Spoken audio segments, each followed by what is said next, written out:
And mental health is something that we don't talk about enough. In the black community, we're massively overrepresented in the mental health institutions, even more so than in the prisons. And again, these are questions we have to ask. Well, why? But once you get a control and an understanding of who you are, no one can use you against you. No one can ever use your mental illness against you. You've already spoke about it. So what you got? The biggest point in life to resolve mental health is like giving a fuck about a person. Where did you get the courage? I got the courage. The 2 words. I care. It's Chill Will Radio, where connections will be made, advice will be given, jokes will be told, and things will get real. My name is Willis Cooks, and I'm your host. But understand this show is not meant to be used as a substitute for a relationship with a licensed mental health professional. Enjoy the show, y'all.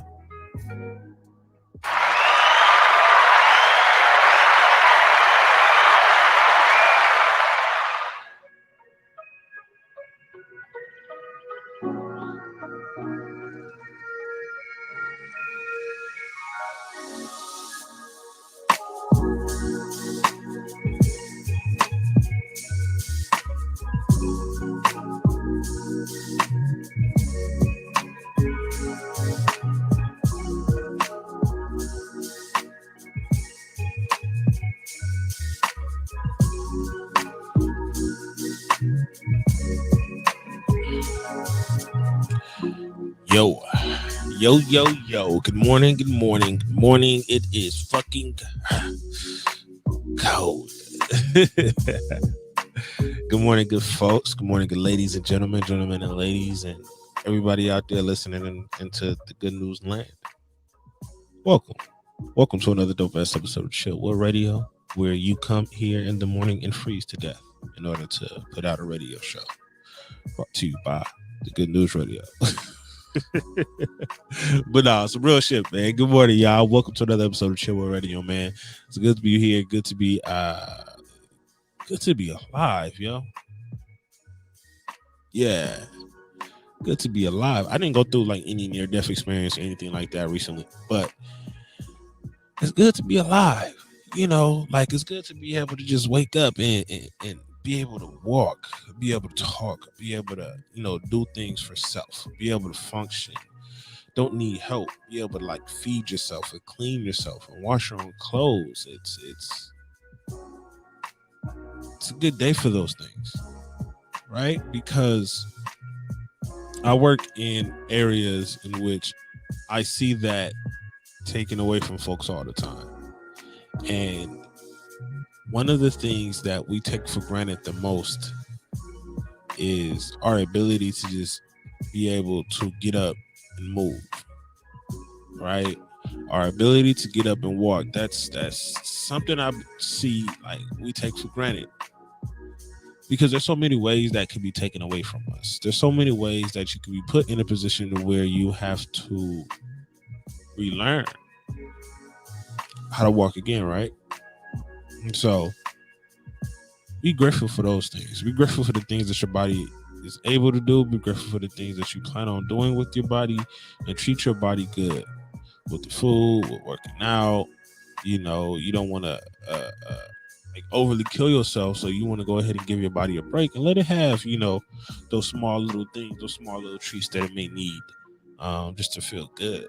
But use those as rewards. You need to reward those things. You need to earn those things. And so many times we get things without even earning them, and that causes us to get comfortable, get complacent within many areas in our life.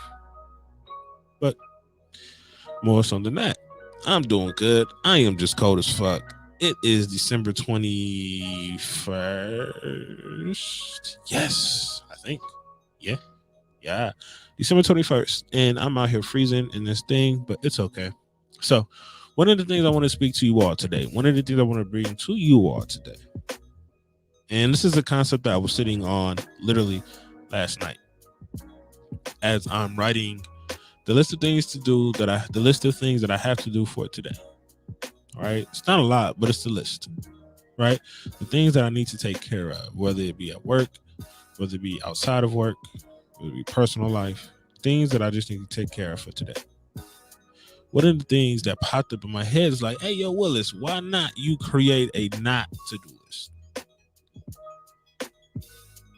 What are some of the things you need to not do? What are some restrictions you're going to put on yourself while you're taking care of these things on this to-do list? Putting restrictions on yourself is important.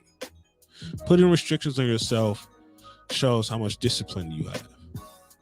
Putting restrictions on yourself will allow you to move forward faster towards the things that you need to move toward.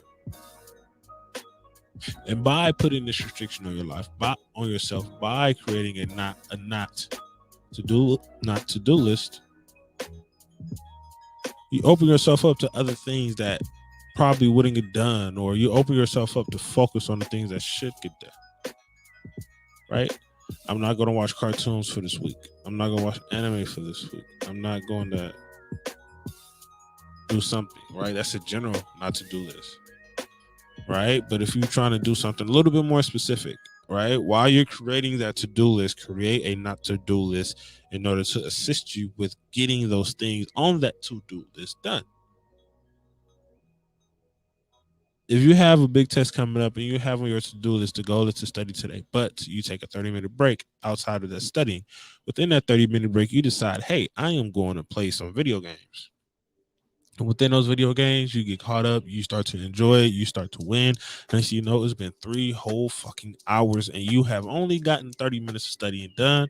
Cool, but not enough for you to pass the test that you need to pass.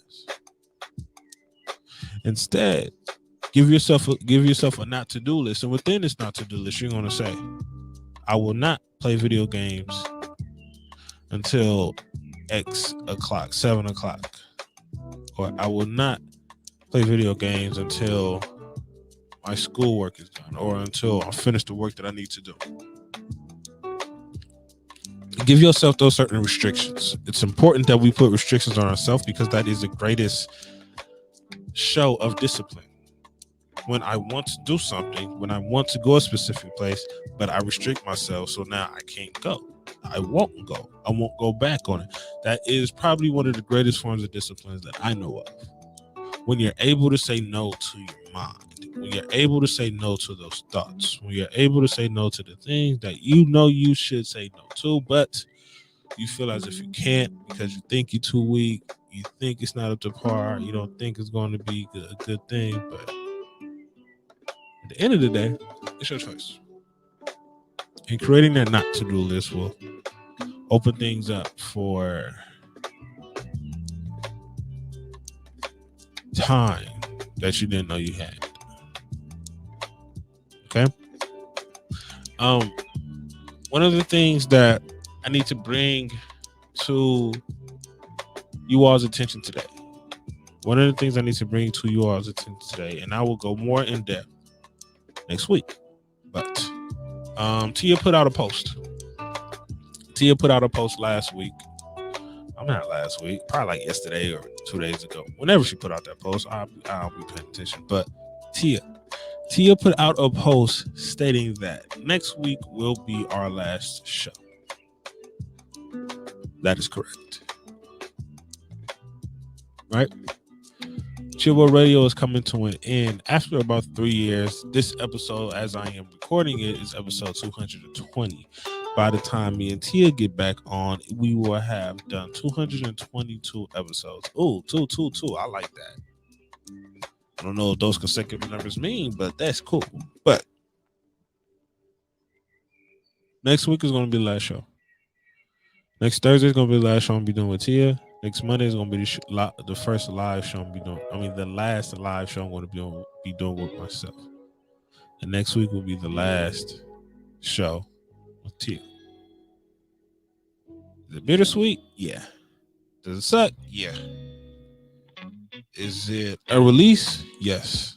Is it something that was needed? Yes. Is it something that's going to be helpful in the direction that I need to go? Definitely. This decision was something that, was months in the making.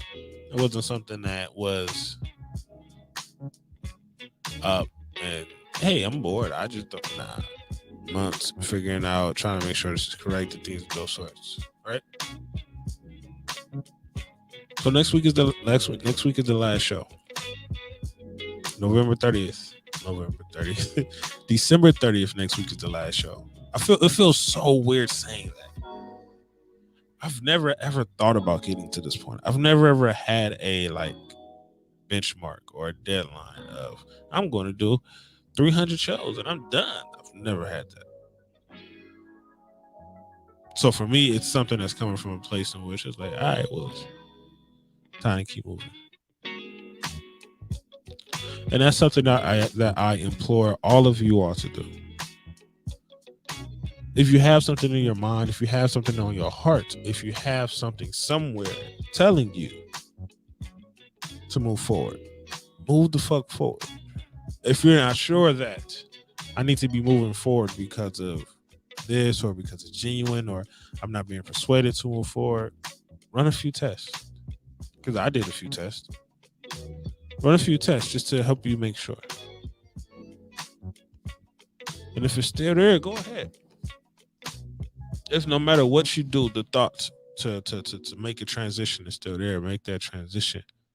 Because at the end of the day, life is going to plan itself. Life is going to work itself out. May not work itself out the way we want to work it out, but life is going to work itself out. Things are going to work themselves out. And with those stuff that's going to work themselves out, you have to be the one to take the shot. You have to be the one to make the jump. You have to be the one to take the chance on yourself, on who you are, on your intelligence, on your wisdom, on the things that you want to accomplish. And if you're not making those things, if you're not making those sacrifices, you're going to forever be in the same place.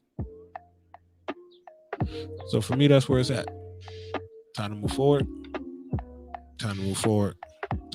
Next week, next Monday will be my last live show. Next Thursday, November 30th is going to be the last show. Period. Okay? So, as always, y'all, I want y'all to remember, man, ain't no wealth without your mental health. So please stay blessed. Take care of yourself. Be great, y'all. Peace.